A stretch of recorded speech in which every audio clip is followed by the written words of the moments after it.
안녕하세요. 윤희식 코치님의 당신을 위한 의자 하나 15번째 시간입니다. 첫 번째 이야기. 바쁜 사람은 게으른 사람이다. 네트워크 마케팅에 종사하는 연선 씨는 식사할 시간도 없이 일하는 데 바쁘다.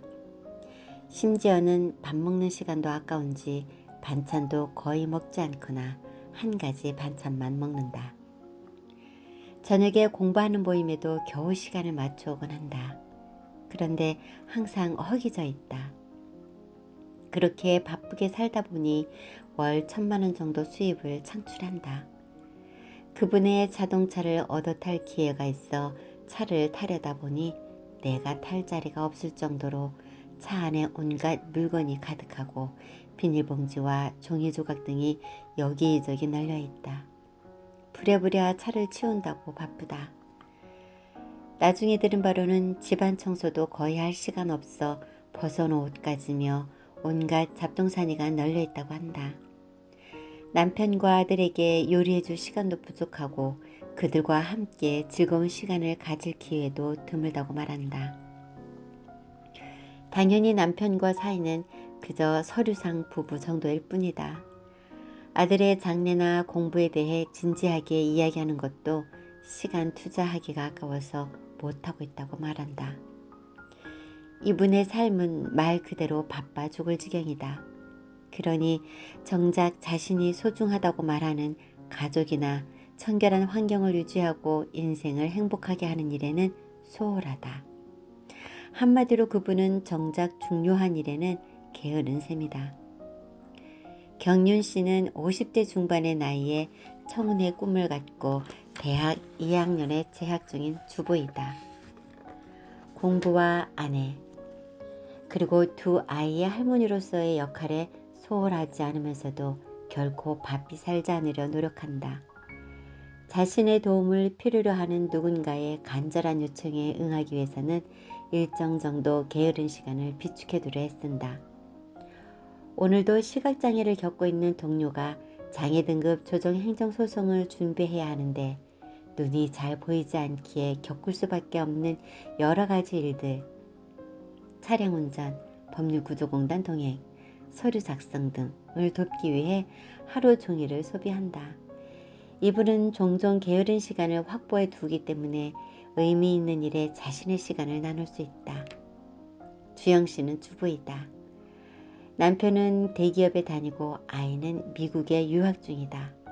그런데 이분은 아침부터 저녁까지 일정이 빠듯하다.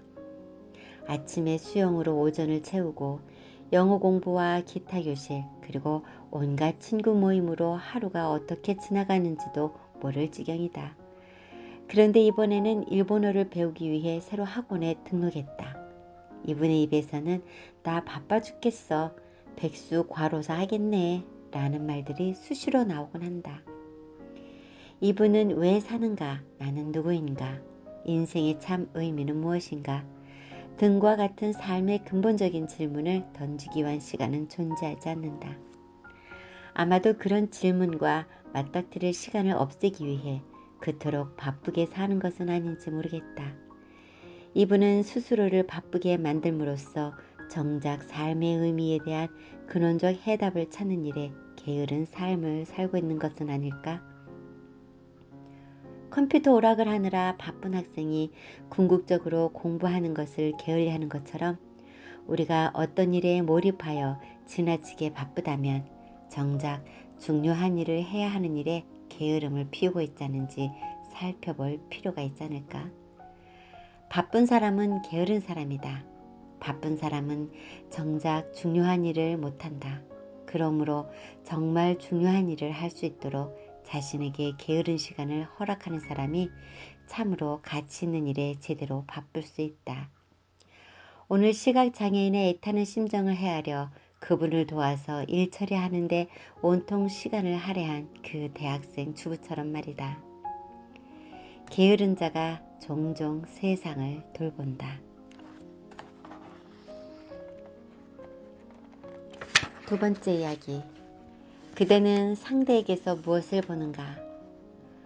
무학대사와 태조 이성계가 나눈 이야기를 기억하는가? 태조. 대사는 꼭 돼지처럼 보이는구려. 무학. 허허, 그러십니까? 왕께서는 부처님처럼 보입니다만. 태조. 아니 대사, 나는 당신을 돼지로 표현했는데 나를 부처님으로 표현하다니 고마우면서도 미안하네 그려. 무학. 미안해할 것 없습니다. 부처의 눈에는 부처만 보이는 법입니다. 뒤에 이어질 말이 무엇일지 충분히 유추가 되는가? 그렇다. 돼지 눈에는 돼지만 보이는 법이다. 예전에 읽었던 기적 수업이란 책에서 투사에 관한 훌륭한 묘사가 있어서 그대로 옮기고 싶다. 투사가 지각을 낳는다. 그대 눈에 보이는 세상은 그렇게 보이도록 그대가 세상에게 준 것이며 그 이상 아무것도 아니다. 그 이상도 아니지만 그 이하 또한 아니다. 그러므로 세상은 중요하다.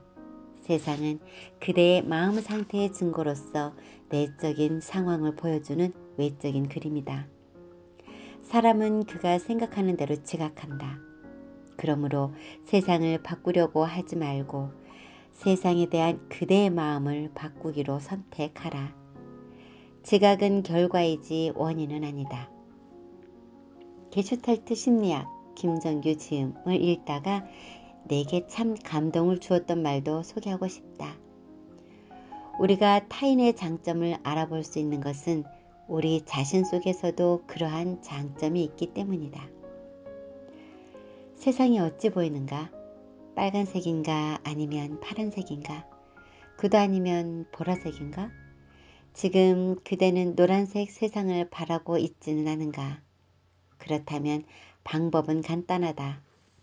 당장 노란색 안경을 써라. 그대, 타인에게서 그리고 세상에서 무엇을 보고 있는가? 그대가 보는 세상이 곧 그대이다. 세 번째 이야기. 아프지 않는 것.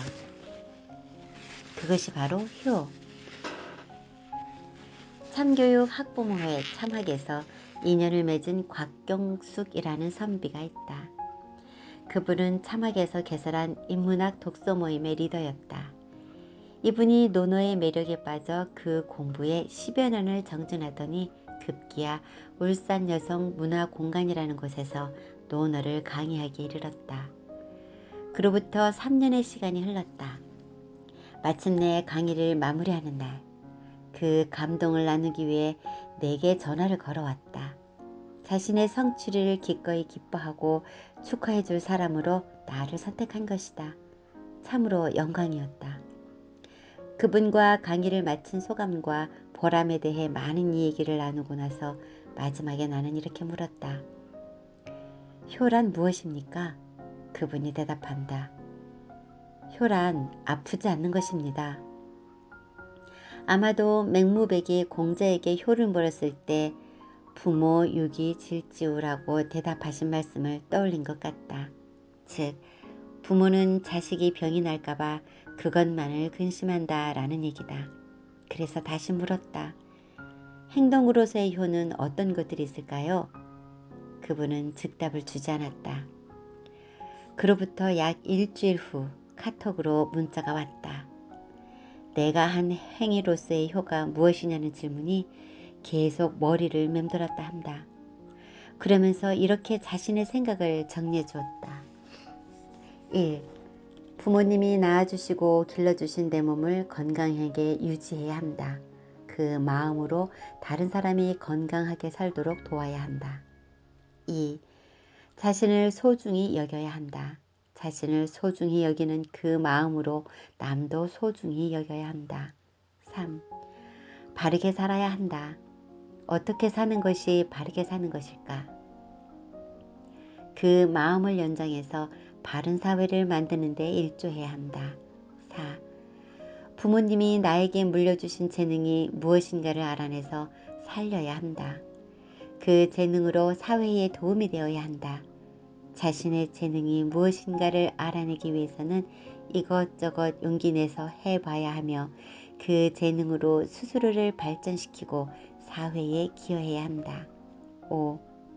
순간의 화를 잘 다스려야 한다. 순간의 화를 다스리지 못해 결과를 예측하지 못하고 함부로 행동하면 부모님께 걱정을 끼쳐 드릴 수 있다. 6. 나의 삶은 나의 의지대로 살되 나의 의지와 부모의 의견이 다르더라도 큰 소리로 다투지 말고 예의 있게 대처한다.